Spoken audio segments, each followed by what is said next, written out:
It's my feel-good breakfast show.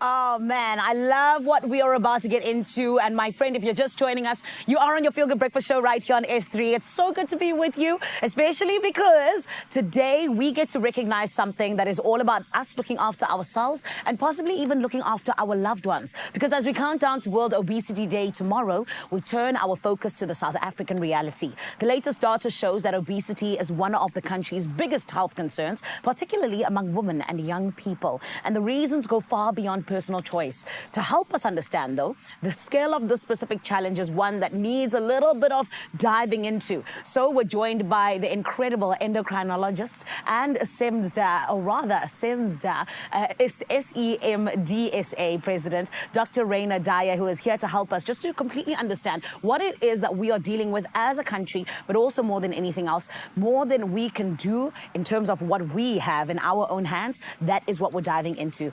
And Doctor, thank you so much for joining us today. It is absolutely incredible that we get to talk about this because I feel like so many people are suffering from it, but they don't even know. Yeah, thank you for having me, but more importantly, thank you for raising awareness on such an important topic. Of course. I mean, at the end of the day, it is ASPEN that is doing the great work, and we're so glad we get to do this. But this is why I want us to dive into the data that I was talking about, because it obviously showed us that it is a challenge in South Africa that we face when we talk about obesity. Can we ask you what concerns you the most when it comes to the data that was released?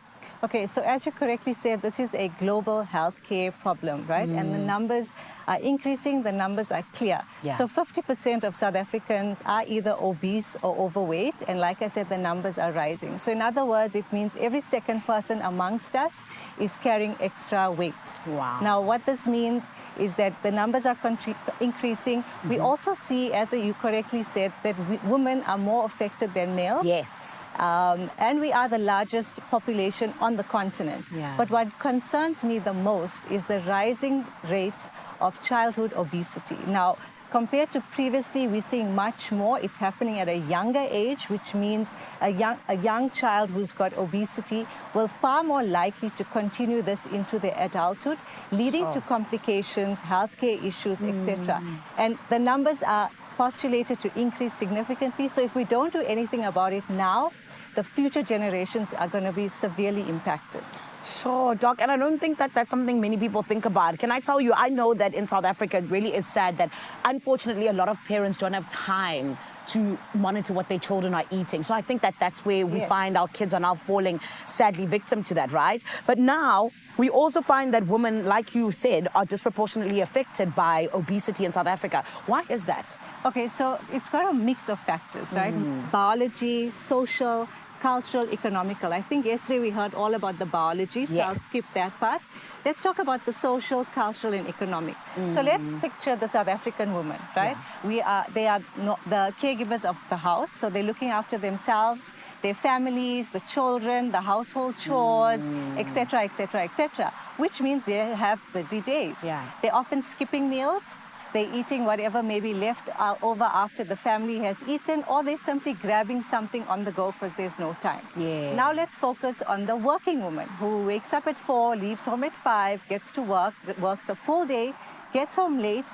There's no time, she's very tired, so it's easy to grab something on the go, something that's a bit more unhealthy. Then we're coming home late, there's no time to exercise. We don't feel safe in our environment, in our communities, to be walking around late at night, exercising. Gym memberships are expensive. So exercise is actually a luxury and not something they're able to incorporate in their day-to-day practices. Then there's the cultural component. So in certain cultures, we know a larger woman is regarded as someone who's a bit more affluent, more prosperity, regarded as someone who's healthier. Now, if you're losing weight, you then associate it as being ill, and this then delays health-seeking behavior. So what we need to understand is that for women, the odds are against us, the system is against us. So when we're approaching someone we need to be more supportive.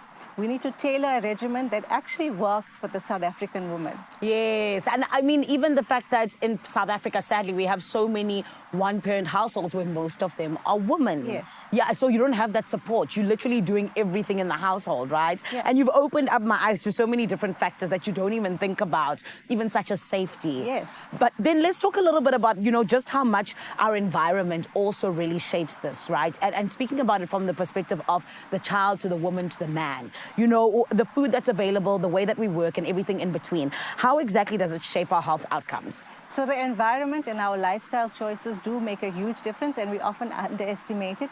But I have to pause that there is biological factors underneath this as well. But lifestyle choices do matter. Yeah. Sometimes people try to be healthier. It's just not as easy as we would like, Yeah. right? So for example, like I said, we're living healthy busy lifestyle, so we don't have time. It's easy to grab the takeaway, the drive-through, etc. Longer days, poor sleep means eating habits are bad. We don't realize there's lots of sugar in the everyday products that we are consuming. Yeah. Flavored waters, juices, cold drinks, etc. Sure. And then ultimately, what we don't realize is that it's sometimes not through choice. Healthy food is expensive. It is. If you talk about a common South African family who's got a budget of 200 Rand, if they go to the store, you'll be able to have far more options if you're buying something unhealthy. But if you go in the healthy aisle store of the grocery shop, there's not much you can get for 200 Rand. That's 100% true. And Doc, you just mentioned so many of my favorite things. Now I need to relook my own diet. But Doc, we don't have a lot of time, so I need to ask you, please, in terms of obesity, why is it so closely connected to so many, diseases such as type 2 diabetes and heart disease? And then on top of that, when we look at the bigger picture in terms of our individual choices, how is it that we can possibly, have more meaningful support? Okay, so to the first part, it's all related to metabolic lifestyles. The longer you are obese, that means your exposure is much longer. Yeah. It sets you up to risks of high blood pressure, diabetes, cholesterol, heart disease, obstructive sleep apnea, etc. But I want to pause and talk about something very important that we forget about: mental health. Sure. Think about the stigma, the ostracization. Children in school, they often end up missing school because of the stigma and the bullying. They set up for depression, suicide ideation, anxiety, and we often forget that important part. Yeah. The support that you're talking about is on multiple levels. Yeah. So on an individual level, community, policy, and healthcare. So on an individual, people need to understand that they are not alone. This is not their fault. It's not a failure of your willpower or whatever. We need to work and have educational campaigns such as this so that people understand that there is support available. Even something as little as 5 to 10% of weight loss goes a long, long way. Yeah. Community-based stuff. Make community-based sporting events. So, for example, park runs, outdoor gyms, so that people feel safe, they can socialize, they have support structures. Yes. And then in terms of policy, the sugar tax was a good one, but we need much more.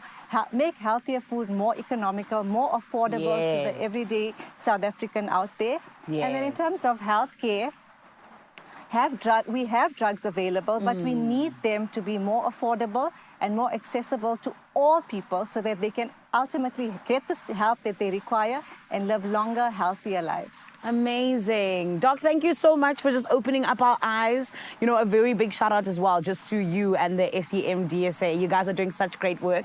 And thank you for coming and just having this conversation with us. We appreciate it. Thank you. Thanks Thank for having me. Of course. Oh, my word. Do you see what I mean when I say we have important conversations here on Expresso? And more than anything else, making sure that we're not just looking after ourselves, but how we can also look after our loved ones. It starts with the knowledge. And with World Obesity Day this Wednesday, we're dedicating the entire week to your health, my friend, breaking the stigma, sharing the science, and showing you why obesity is now recognized as a chronic disease. You've got to stay with us as we help you make informed decisions, informed choices, and take the next step toward a healthier, longer life. Because at the end of the day, it is about that, trying to make sure that you get as much as possible out of life. And we love that ASPEN is helping us to do exactly that.